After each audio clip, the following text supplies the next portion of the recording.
A partir de este momento, estás sentado en la butaca de al lado. Con Miguel Cane.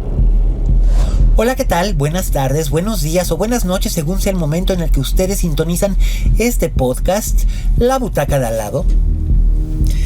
Estamos haciendo aquí para ustedes en Fluxus y nos pueden escuchar, por supuesto, en las plataformas que ustedes prefieran: Spotify, Apple, Amazon Music, iHeartRadio, YouTube.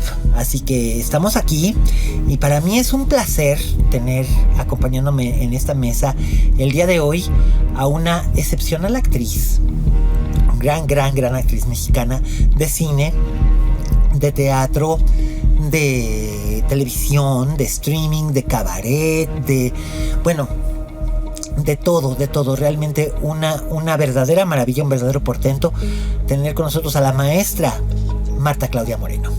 Hola, pues muchas gracias por la invitación. No, hombre, para mí es un placer, sobre todo porque en esta ocasión vamos a hablar de una película. Por primera vez vamos a hablar de una película de culto aquí en la butaca de al lado, que mucha gente me pregunta, ¿qué es el cine de culto? Y bueno, la definición de cine de culto es tan amplia como la definición de cualquier otra cosa, pero el cine de culto básicamente no es que se pertenezca a un solo género. Hay películas de culto que son musicales, hay películas de culto que son westerns, hay películas de culto que son películas de guerra, películas carcelarias, comedias románticas, dramas, melodramas, tragedias. Y en este caso es una película de terror psicológico, o más bien de horror psicológico, que también es una película de horror cósmico, que también es una película de espías, que también es no hay un género al que se ciña esta película, que se estrenó el 26 de mayo de 1981 en el Festival de Cannes, por interpretación por la cual Isabella Gianni, la legendaria Isabella Gianni, obtiene el premio a mejor actriz en dicho festival, y que es una película que sigue siendo considerada una de las grandes producciones del cine europeo contemporáneo, o bueno, de la segunda mitad del siglo XX, y que es peliculón de Andrzej Szulawski, la gran película de culto, la inolvidable Posesión o Possession. Posesión, que es posesión en un montón de acepciones del término, ¿verdad? Así es. Desde que estás sentado viéndola. Sí, te sientes como poseído. Te posee. Sí. Pero además todo lo que ocurre ahí tiene que ver con la posesión y el ser poseído de muchas... El poseer. El poseer y ser poseído. ¿Qué te parece si para entrar en materia les hacemos una brevísima sinopsis al público para contarles un poco de qué va esta película? Porque aunque es una película de culto, eso quiere decir que es muy conocida en un cierto sector, pero el espectador casual probablemente no la conozca, no sepa. Entonces, si tú quieres, empezamos con eso. Sí. Empieza la acción tiene lugar en Berlín, que en 1981 Berlín es una ciudad muy diferente al Berlín que podríamos conocer hoy en día. Es una ciudad que está dividida por un muro, porque Alemania es un país que está dividido por un muro. Está dividida entre la República Federal de Alemania y la República Popular de Alemania. La República Federal de Alemania es el lado este, está detrás de la cortina de hierro, o bien del muro. Y la República Popular es lo que es libre, es el estado que fue liberado por los aliados después de la Segunda Guerra Mundial. Y aquí está nuestro personaje principal, que es interpretado por Sam Neill, que es un espía. Y además lo sabemos, no es un spoiler, sabemos que es un espía desde el primer momento, ¿no? Es un agente del Stasi, que es era el servicio de inteligencia, la agencia de inteligencia del gobierno de la República Federal Alemana, que regresa después de una misión a su casa familiar con su esposa Ana, que es encarnada por Isabella Gianni, que era maestra de ballet. Era una maestra de ballet. Ahora está retirada del ballet para criar a un niño de 5 años que se llama Bob, que es el hijo de la pareja, y está convertida en una ama de casa convencional, cosa que a ella la conflictúa, pero no es el único conflicto que tiene, como iremos descubriendo más adelante. Pero ¿qué más pasa, mi querida Marta Claudia? Pues es importante lo que mencionas de que es espía, porque es justo una época, la Guerra Fría, ¿no? Es la Guerra Fría. Y entonces, en esa época, que yo sí soy de esa época. Yo también. Sí, pues crecimos entre historias de espías. No, y con la amenaza constante de la guerra nuclear, de que la Guerra Fría se pudiera calentar de un minuto a otro y se volviera nuclear, ¿no? Así es. Pues yo creo que con eso que inicias es más que suficiente, porque sí, es interesante cómo se va transformando la historia en otra cosa, ¿no? Sí. Uno empieza suponiendo que es una historia justo de espías. Sí, o un melodrama. Un melodrama, sí. Un melodrama familiar. Lo que Andrei Shulevsky ha señalado en numerosas ocasiones, en numerosas entrevistas.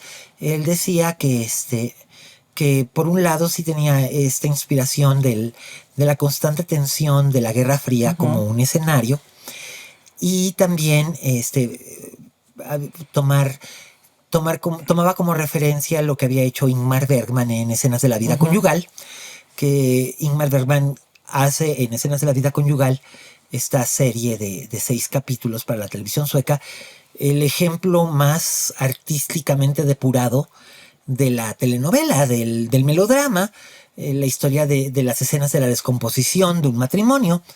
Y él precisamente estaba pasando por el aspecto traumático de la disolución de su primer matrimonio, que esto también ha inspirado películas a otros cineastas, a películas a contar esto también. Por ejemplo, mencionábamos hace rato antes de entrar al aire The Brood, de uh-huh, David Cronenberg, que también se inspira en la disolución de su primer matrimonio, uh-huh, de cómo su primera esposa se mete en un culto de personalidad muy raro y se escapa con la hija, y él tiene que viajar hasta California para rescatar a la hija porque la esposa se había vuelto, había perdido completamente sus capacidades para sus capacidades mentales, porque estaba en las garras de un culto y se había llevado a la niña, ¿no? Y no es para rescatarla. Cronenberg tiene prácticamente que raptar a su, uh-huh, propia hija, y a raíz de esta experiencia traumática él crea la película The Brood del 79. Un par de años más tarde viene Shulevsky con Possession, que en cierta forma tiene algunos vasos comunicantes con esa película, pero también tiene vasos comunicantes no solamente con el espionaje o la Guerra Fría. Uno piensa en la obra de John le Carré, uh-huh, por ejemplo, sino también con el horror cósmico de H.P. Lovecraft. Y Dios mío, con muchas con muchísimas cosas, ¿no? O sea, sí son escenas de la vida conyugal, pero también es como una mirada al horror cósmico, ¿no? Pero lo interesante es cómo lo va llevando, cómo te va, sí, metiendo. Es como una capa y luego es otra capa y otra capa. Cuando llega justo al horror cósmico entras en la convención. Eso es lo que me, sí, encanta. Ya te atrapa, ya te atrapó. Desde el principio te atrapó, sí, y te va llevando, ¿no? Sí, totalmente. Y recuerdo que hay una escena casi al principio de la película cuando los personajes de este matrimonio se encuentran en la calle después de una pelea, uh-huh, y ella le dice que se lleve al niño, que ella ya no va a ser su mamá, pero se lo dice de una manera en la que le da a entender no de que no quiera ser la mamá del niño, sino que ya no va a ser su mamá, sino que ya no va a ser ella esta persona. Sí. Y él le dice, pero lo que estás diciendo es inhumano. Y en cierta forma esto es como un presagio de lo que poco a poco va revelando la película, porque también nos va mostrando una especie de juegos de espejos, uh-huh, porque también están involucrados otros personajes, una amiga de Ana, un hombre que está involucrado con Ana, los jefes de este agente de la Stasi, del marido, y la sencillamente adorable y casi angelical maestra de kindergarten del pequeño Bob, que es también Isabella Adjani. Es interpretada por la propia Isabella Adjani con una peluca y con lentillas de color diferente, pero es básicamente una doppelganger, este término literario del doble. Sí. Que nos persigue en toda la literatura, ¿no? Está en Dostoyevsky, está en Poe, está en Daphne du Maurier. Esta idea del doble, ¿no? Este doble nuestro que puede ser o no ser, no necesariamente es nuestro gemelo, pero es nuestro doble, es alguien que es prácticamente idéntico a nosotros y al mismo tiempo es radicalmente distinto, ¿no? Y bueno, es este juego, esta como espesura de espejos, que me gusta el término para definirlo, porque conforme van pasando los personajes a través de esto, los vamos viendo cambiar, y tiene que ver con el efecto no solamente de la posesión per se, como hablábamos antes, la posesión demoníaca, porque no creo que sea una posesión demoníaca, o no me atrevo a mencionarlo como una posesión demoníaca, pero sí hay un elemento muy, muy importante en esto, sino que también el hecho de la posesión como tal. O sea, Ana es poseedora de su hijo porque es su hijo, y el esposo de Ana es poseedor de Ana porque es su mujer. Sí. Y el amante de Ana, que no es un spoiler decirlo, se sabe desde el principio, también es el poseedor de Ana, pero hay algo que los posee a ambos, y es algo inexplicable. Es esta sensación como de dominio, de poder, pero es un juego mucho más complejo que eso, ¿no? Y sí, las metáforas. Yo al final siempre me pregunto si realmente existió o no existió todo lo que acabamos de ver, ¿no? Sí. Pues es que la sola idea de pensar que pueda ser real, sobre todo en el contexto de la escena final, que no vamos a revelar aquí, sería algo tremendamente desolador, ¿no? Sería como tener tener un boleto de palco para ver desde un palco literalmente el horror, ¿no? Lo innombrable, lo insoportable, el fin de los tiempos, por así decirlo, ¿no? Un apocalipsis con figuras que en parte es un poco el planteamiento que hace Zulawski, es tremendista, porque refleja el estado anímico del director cuando él escribe la película y cuando él la dirige. Viene, como mencionaba antes, de una crisis matrimonial, la disolución de su matrimonio, una crisis con su familia. Su hijo es el objeto de una batalla legal por la custodia con la ex esposa. Además, él viene huyendo del telón de acero. Se acababa de establecer en Francia. Había perdido todo lo que había hecho antes en su carrera como cineasta. Se queda en Polonia y le comunican que ha sido destruido por orden del gobierno soviético, lo cual después resultó ser que era una falacia, que nada más se lo mandó decir la KGB para hacerlo sufrir, y casi pierde la razón. Entonces, digamos que esta película refleja esta casi ruptura de Zulawski con la realidad, haciendo uso de lo que eran géneros comercialmente muy socorridos en este periodo, porque además Posesión pertenece no solamente al género de película de culto o subgénero de película de culto, sino a ese subgénero que ya casi no existe, que eran las películas para adultos. No quiero decir por películas para adultos una película que estuviera basada específicamente en el sexo, aunque, bueno, cuando se estrenó aquí, se estrenó en el circuito de cine para adultos, el Arcadia, el Olimpia, el Venus, el Savoy y todas esas salas que originalmente se dedicaban precisamente a la proyección de películas para adultos. Sino un cine hecho para personas mayores de 18 años de amplio criterio, ¿no? Tal cual. Tal cual, ¿no? Y es algo que ahora ya no existe tanto. No, pues ya tienes acceso a todo en el celular. Pero otra cosa que también me gusta mucho, que es esta devastación de lo masculino ante la transformación de lo femenino. De lo femenino, que justo es una época de emancipación, sí, ¿no? Que el feminismo viene con mucha fuerza, es la tercera ola del feminismo. Es. Entonces creo que también ahí está permeado de todo eso, y me parece muy fuerte que para él como hombre no sepa qué, ¿no? ¿Qué está pasando? ¿No? Alguien tan acostumbrado a tener el control de las situaciones, exacto, porque es su trabajo. O sea, de él dependen, de las cosas que él hace, dependen situaciones muy delicadas que pueden depender vidas de muchas personas, y él de repente encuentra su vida doméstica que él consideraba perfectamente ordenada, la encuentra en un descontrol total. Incontrolable. Bueno, totalmente. ¿Cómo fue tu experiencia viendo esta película por primera vez como espectadora? Pues yo generalmente lo primero que saboreo de una película es el trabajo actoral, y es brutal el trabajo de ellos dos. Es totalmente. De un poder, ella es, ¿no? Todo este trabajo de contención, las miradas, cómo van generando una atmósfera sin decir, ¿no? Hasta que estalla.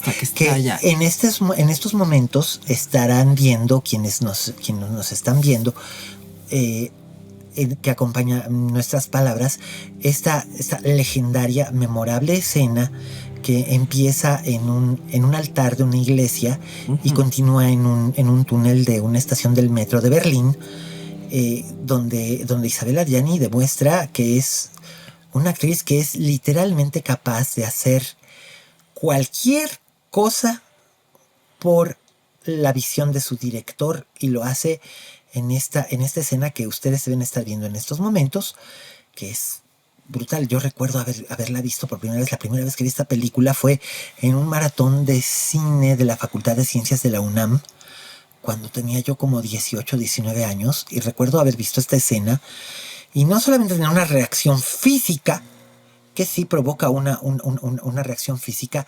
es brutal, sino que también sentí escalofríos, y me abrió la mente de una forma. Nunca pensé que nadie fuera capaz de hacer una cosa semejante. Tú como intérprete, ¿cómo sientes o cómo percibiste esta secuencia con una enorme gratitud, tan mítica? Con una enorme gratitud de ver a alguien que está dispuesto a jugar hasta las últimas consecuencias. ¿Tú ya eras actriz cuando viste Posesión por primera vez? Sí, porque yo la vi, ya como a los 30, creo. 35 por ahí. No me acuerdo. Sí, pero no, o sea, no en los 90, sino la vi después. Después, ya cuando estaba disponible al público el corte original de Zulawski. Exacto. Sí, porque de esto les voy a hablar ahorita un poquito más adelante. Pero por favor, continúa. Ya me dejaste pensando en cuando la vi. Pero bueno.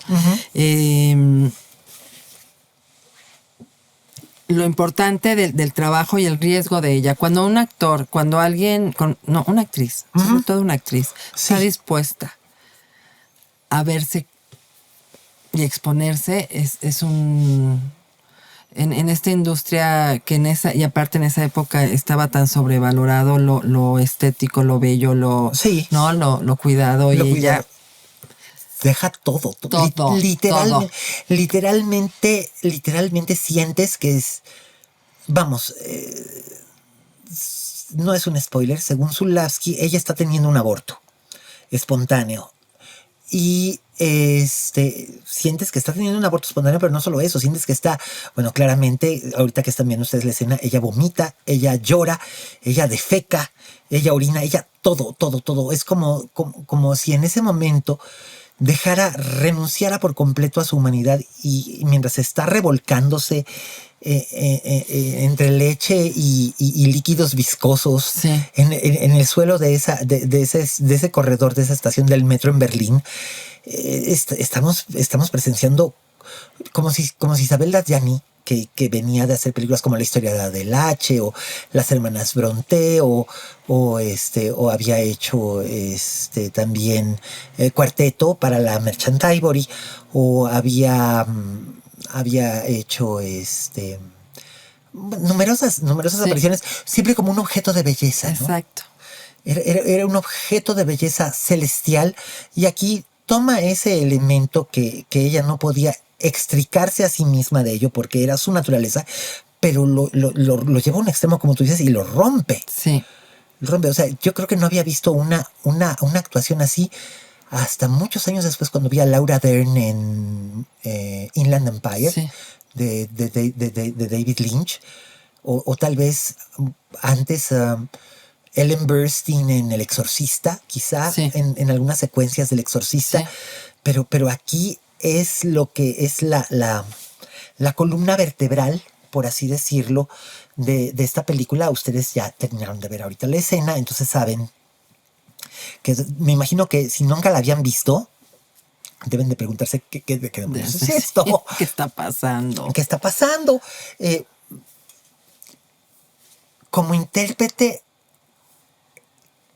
esto, ¿cómo lo clasificarías tú? ¿Cómo lo explicarías tú? Sobre todo, tú que no solamente eres una intérprete, sino que también has ejercido la teoría con alumnos, vamos, desde los dos puntos, el teórico y el práctico. ¿Cómo podrías explicar lo que hace Adjani con el personaje de Ana en esta secuencia, por ejemplo? Por no decir con todo el filme. Pues se entregó a la ficción ya en lo que estaba sucediendo. No sé, en el corte hay es como un ejercicio catártico, Uh-huh. ¿no? Sin contención. Y tiene mucho sentido por toda la contención que va construyendo Anteriormente. ¿no? Es consecuente con. Sí. Esa es la palabra, es consecuente. No es desproporcionado, ni es un acto como de actoral de exhibición. No es temeraria. No, sí Sí es temeraria, pero no es exhibicionista. Exacto. Mm. No sé cómo. No sé si estoy siendo clara con esto. Creo que sí lo está Sí, es haciendo. temeraria, claro, se da. Se da, pero incluso sientes que puede arriesgar su propia integridad física. Por Sí. ejemplo, un ejemplo de esto puede ser, ¿recuerdas Tommy, de Ken Russell? No. Tommy es una película basada en la ópera rock de The Who, Ok. que dirige Ken Russell, aquel famoso director británico, el que dirigió Mujeres Enamoradas, The Devils, The Music Lovers, trabajó mucho con Glenda Jackson. Y en Tommy, el papel de la madre de Tommy lo interpreta la cantante Anne Margaret. Claro, era una ópera rock, necesitaba una intérprete. Y Anne Margaret no solamente era una buena cantante, también era una bueno, todavía vive, pero ya está retirada, pero era una muy buena actriz, muy sólida, aunque nunca había sido retada a ir más allá Uh-huh. de los límites convencionales de lo que se esperaba de ella en cierto tipo de películas. Y aquí ella tiene una escena memorable en Tommy, donde es asaltada por un televisor que empieza a escupirle una serie de objetos o más bien de líquidos: chocolate, espuma, que se supone que es champaña, frijoles cocidos y demás. Y Anne Margaret le entra todo, porque además le dijo Ken Russell: solamente vamos a hacer esto en una toma, no puedo hacerlo en más, porque no tendría el efecto natural que necesito para esto. Y ella dijo: va, yo le entro.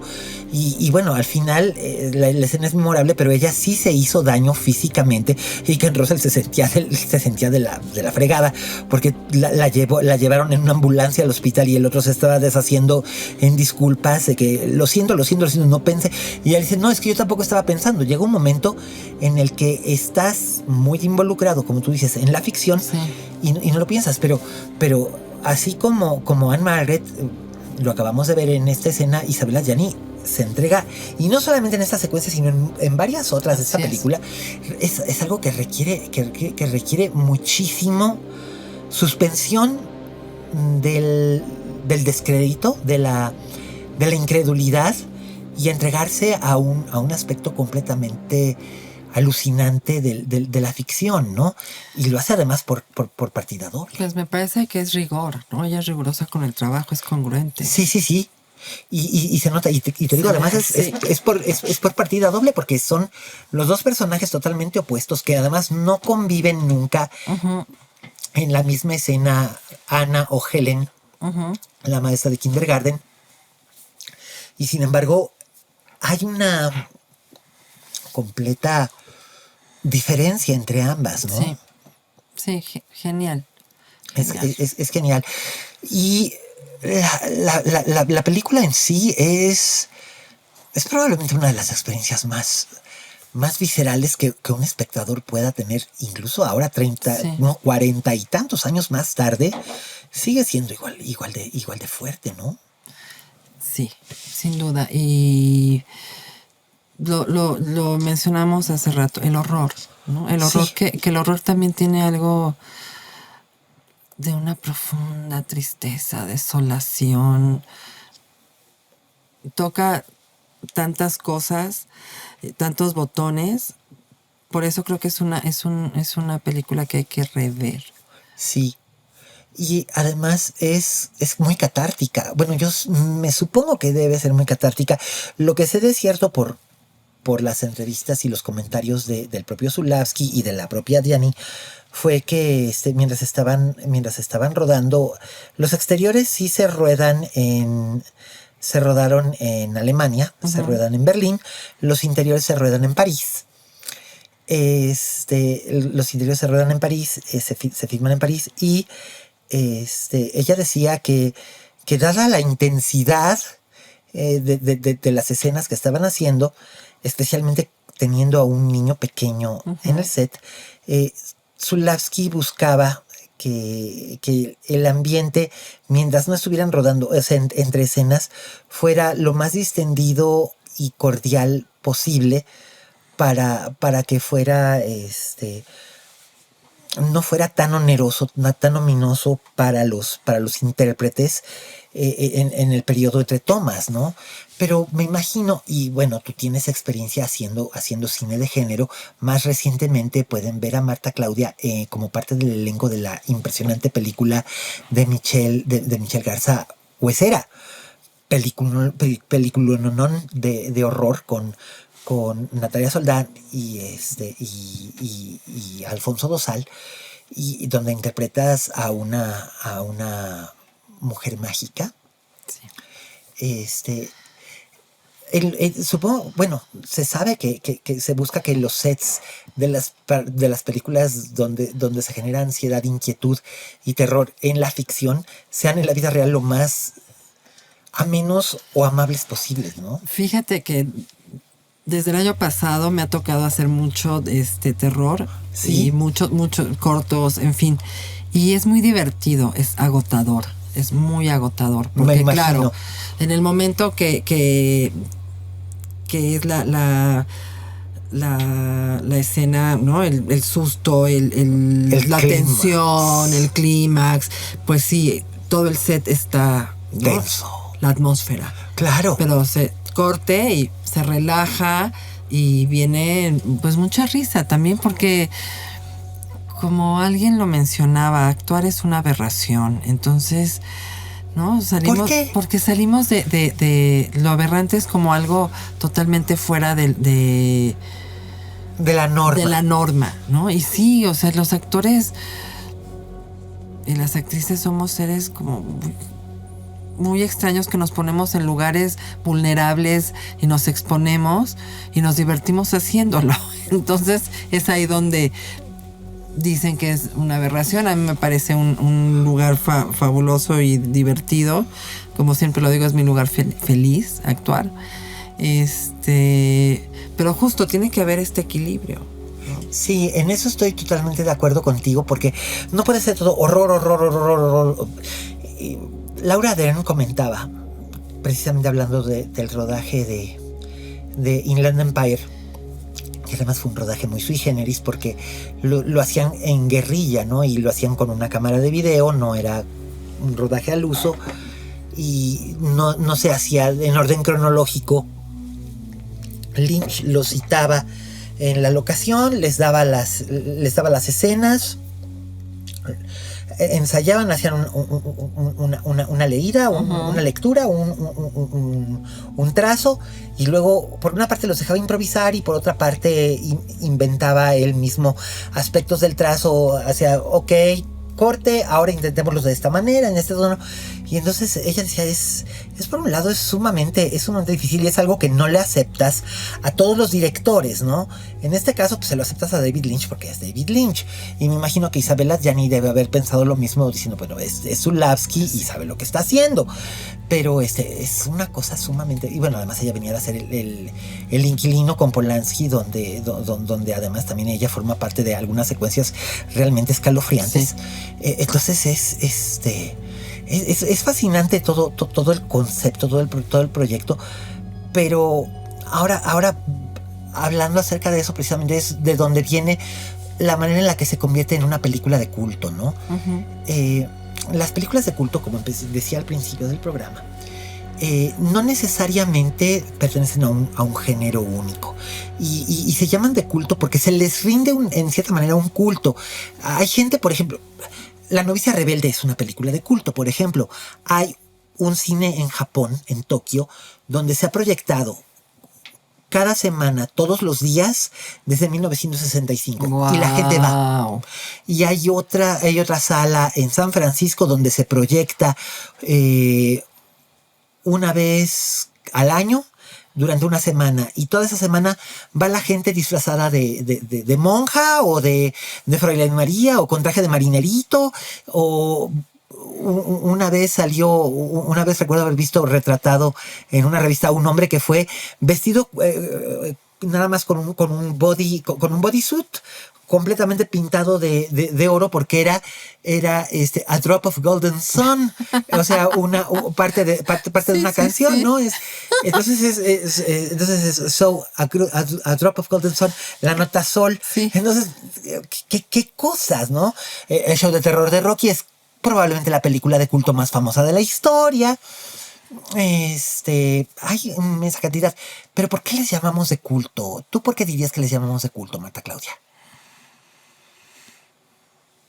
¿O por qué diríamos que Posesión es una película de culto, en este caso específico? No sé si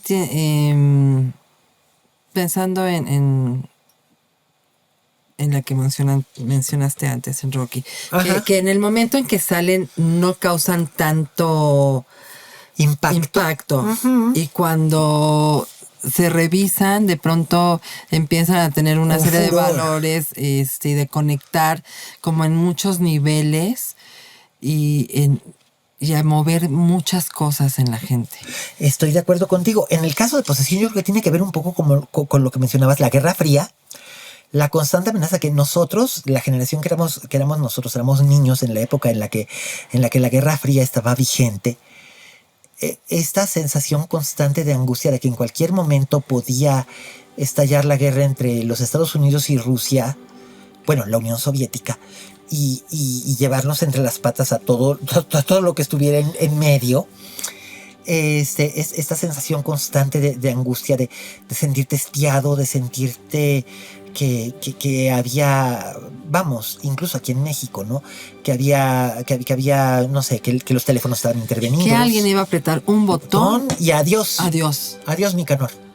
Y si te vi, con un dedito y un botón. Dedito, que curiosamente es algo que, digo, ustedes están viendo este programa posteriormente a la elección presidencial en los Estados Unidos, donde otra vez vuelve a ser una realidad esto, o sea, nuevamente un país donde tiene el mayor número de armas nucleares simultáneamente con Rusia.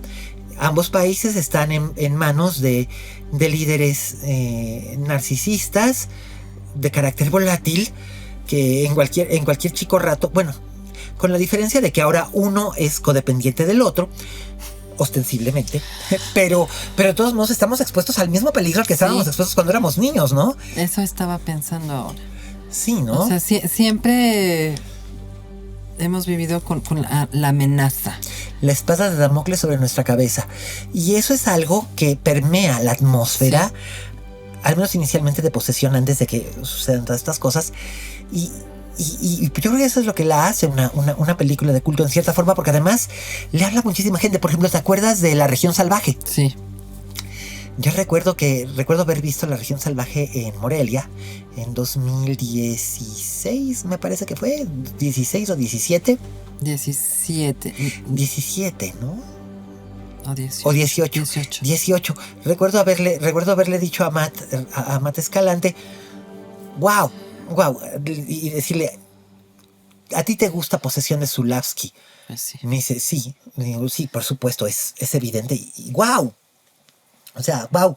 En el sentido de jugártela, empezar con un género. En este caso era un melodrama rústico. Era un melodrama rústico sobre una familia en provincia que entra en crisis y convertirse también en otra fábula de horror cósmico, ¿no? Sí. Entonces, es maravilloso ver que esa influencia continúa, ¿no? Que se expande y que crece. Aparte con ese elemento tan volátil que puede ser hilarante y no lo es. Y no lo es, nos la tomamos muy en serio. Tú te tomas Posesión muy en serio. Aunque sí, como tú dices, hay secuencias donde te podrías morir de risa. La confrontación entre Sam Neill y Heinz Bennett, el que hace que tienen esta confrontación con la mamá presente, y es como que absurda, y sí, es muy teatro del absurdo, y sin embargo, Zulawski lo presenta con una seriedad, y sin embargo las secuencias, por ejemplo, las secuencias de violencia doméstica, son mostradas casi como si con una paleta de colores casi como de un musical, ¿no? Sí. El vestido azul, la mancha roja de sangre, y por supuesto la secuencia del metro que ya vimos, es una película única. Y genial, ¿no? Cómo toca tantos géneros, cómo va cambiando. Estamos hablando del 79.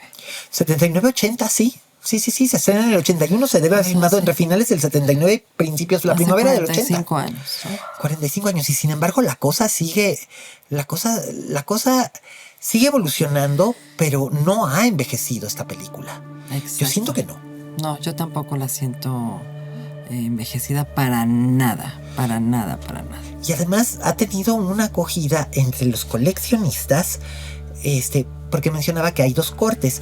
Hubo un corte que fue el corte que se comercializó en América, en Estados Unidos y en América Latina en los años 80, por mucho tiempo, que estuvo muy cortada la película, entonces se enfocaba más en aspectos sexuales y violentos, y por ejemplo, omitía toda la historia del espionaje, omitía mucho de la crisis doméstica de la pareja, y entonces esto dejaba una narrativa como fragmentada que hizo que la película no tuviera la respuesta que ameritaba. Fue hasta en 1999 que Zulawski consiguió recuperó todo el material y pudo hacer un corte a su gusto que es el que tú ya viste, y el que yo tuve oportunidad de ver, y el que ahora está restaurado en Blu-ray y en 4K en unas ediciones, ¡ay, qué cosa tan bonita!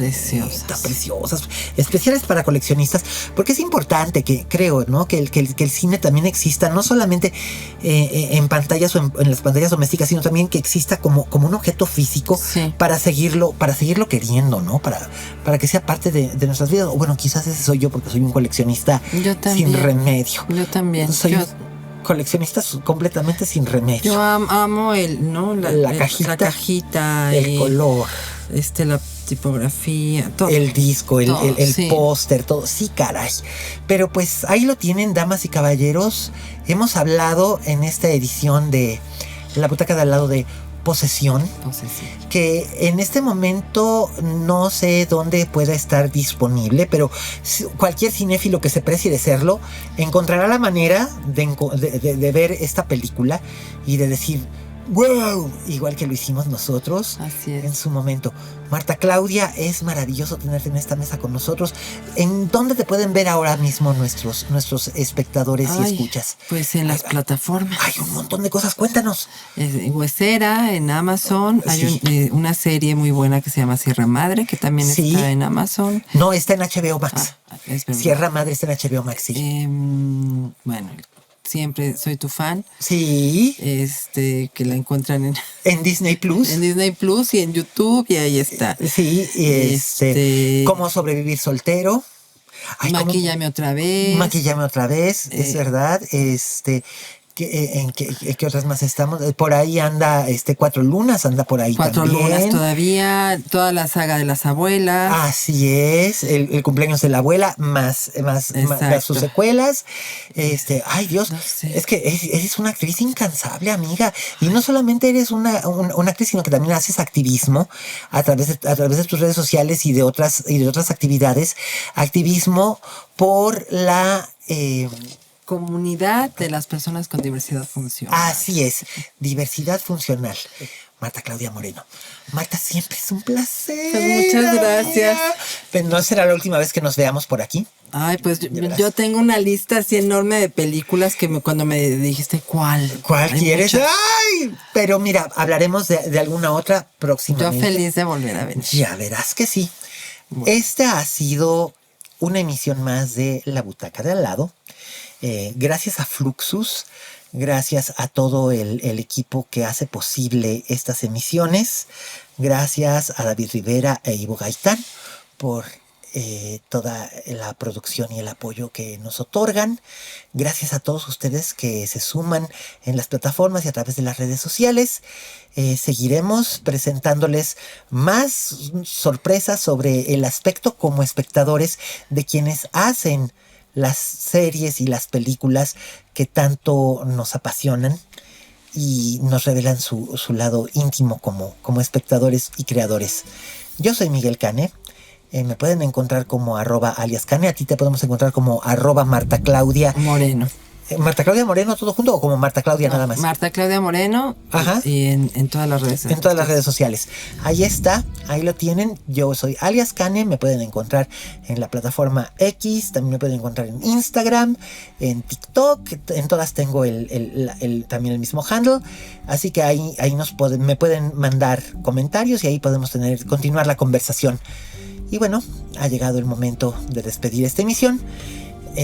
Y de hacer nuestra despedida, que es ya un clásico. Como dijo la Betty Davis, en este negocio, si no tienes fama de monstruo, no eres una estrella. Hasta la próxima.